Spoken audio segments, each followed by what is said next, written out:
Welcome to the Deep Dive.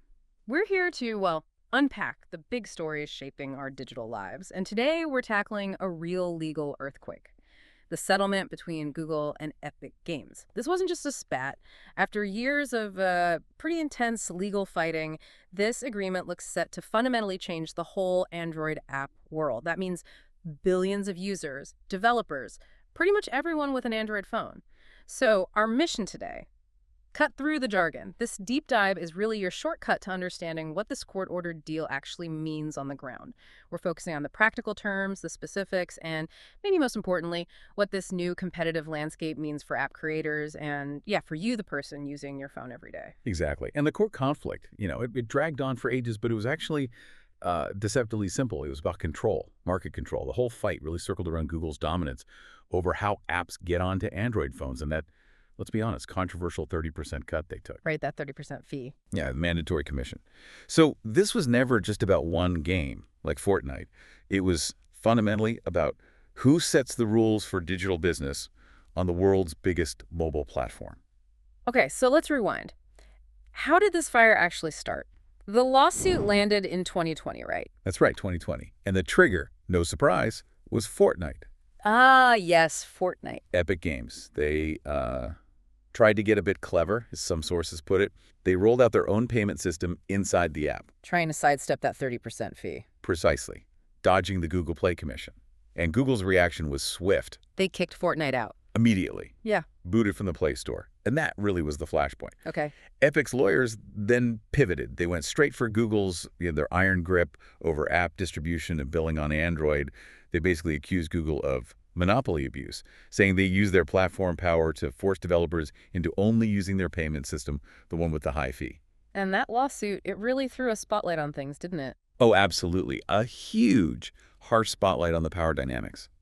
It basically validated all these frustrations developers had been feeling, kind of simmering on, for years. They felt trapped. Exactly.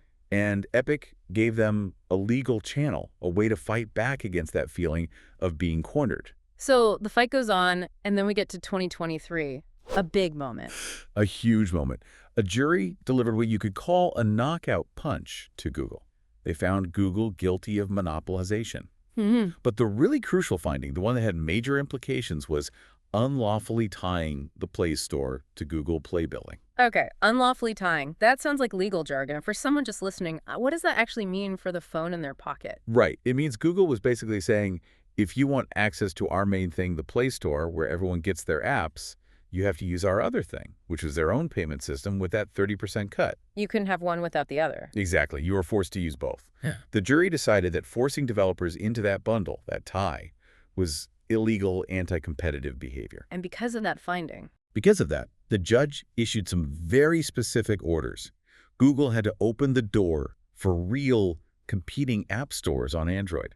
And importantly, they had to share their app catalog data with these competitors. wow, forcing them to open up the actual platform architecture like that, that's massive. It really is. In the history of these big tech antitrust cases, getting a ruling that actually forces structural change and one that sticks, that's incredibly rare, like finding a unicorn, as some reports said. That's a good way to put it. It gave Epic enormous leverage heading into settlement talks. Okay, so let's talk about that courtroom drama a bit more. Epic's main argument was what, fundamentally? Fundamentally, they were demanding fair competition and developer freedom. Simple as that. They painted Google as a monopolist, using its dominance to just squeeze cash out of the ecosystem. But Google pushed back hard, right? They didn't just accept that. Oh, absolutely not. They mounted a really strong defense. Their core argument was that their control, their ecosystem, was vital for security, for protecting users, and for fostering innovation. The walled garden defense, essentially. Pretty much. They argued their business model, including the fees, was justified because they invest billions in keeping Android safe and running smoothly for everyone. They positioned themselves as guardians of the ecosystem. Makes sense from their perspective. Of course. But the court ultimately decided that while security is important, you can't use it as an excuse for anti-competitive behavior. So security doesn't justify forcing everyone onto one payment system. That's the gist. The verdict basically challenged that core architecture. It said, yes, security matters, but you can achieve it without mandating your own high-fee billing. The stakes here were huge. potentially redefining how these platforms operate globally. Okay, so that brings us to the settlement itself. This is where things get really practical, the payoff for developers and hopefully for you listening. It's described as opening the gates to the kingdom. A good analogy. Let's break down the terms. First, the money. The big one is the change to the commission caps. We all knew the old 30% rate. What is it now? Okay, so this is key. The headline numbers are now 9% or 20%. It depends. That's a serious drop from 30%, a real haircut, as they say. But why two numbers, 9 or 20? Right, that tiered structure is super important. It reflects what the court saw as legitimate costs versus monopolistic fees. So the standard commission is cut, but how much depends on how the developer handles payments. The lower 9% rate applies specifically when a developer uses their own payment system or a third-party one, so not Google Play billing. Wait, so Google still gets 9% even if they aren't processing the payment itself? Correct. And that 9% is Google's charge for, well, everything else. The distribution network, the app vetting, the security scans, the hosting, the underlying Play Store platform IP, the whole ecosystem they provide. Okay, I see. And the 20%? The 20% cap kicks in if the developer chooses to stick with Google Play billing. So that includes the cost of payment processing on top of those base platform services covered by the 9%. That makes sense. Clear distinction. And this reduced fee, it ties into other changes too, right? Like equal treatment. What's that about? Yeah, it's all connected. Equal treatment means that other app stores, once they're registered, had to get the same technical treatment as Google Play on Android devices. No more being treated like second-class citizens. Exactly. No more throttling or hidden disadvantages. And maybe even more critical is payment freedom.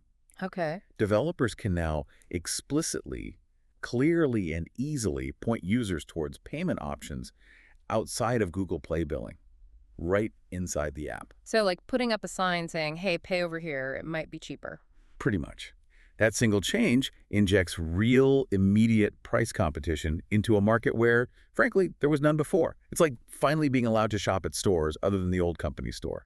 Okay, let's shift gears. What does this mean right now for developers and for users? For developers, it seems like a clear win. Oh, absolutely. A massive developer win. Lower fees mean more money stays with the creators. Which means they can invest more in their apps, maybe hire more people. Exactly. More revenue flowing back into the community, not just Google's bank account. That fuels innovation, better app support, maybe even lower prices eventually. And for the user, what's the immediate change for you holding the phone? The big one is user freedom. Huh. You gain the real ability to install apps from different stores, not just Google Play, much more easily and seamlessly. It's like choosing to shop at a whole mall instead of just one big department store. More choice is generally good. Generally, yes. Though we should acknowledge there might be a slight learning curve, maybe some initial confusion or, security concerns for users navigating multiple marketplaces for the first time. That's a fair point. Change can be messy initially, but the hope is for an innovation boost, right? That's the expectation. More competition, wider revenue streams for developers. It should light a fire under the whole ecosystem. Better apps, more creative ideas, maybe better user experiences overall.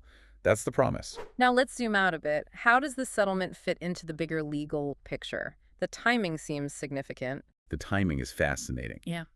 Google agreed to the settlement pretty quickly after the U.S. Supreme Court basically said nope to their request to delay making these Play Store changes that the lower court had already ordered. So the legal options were running out?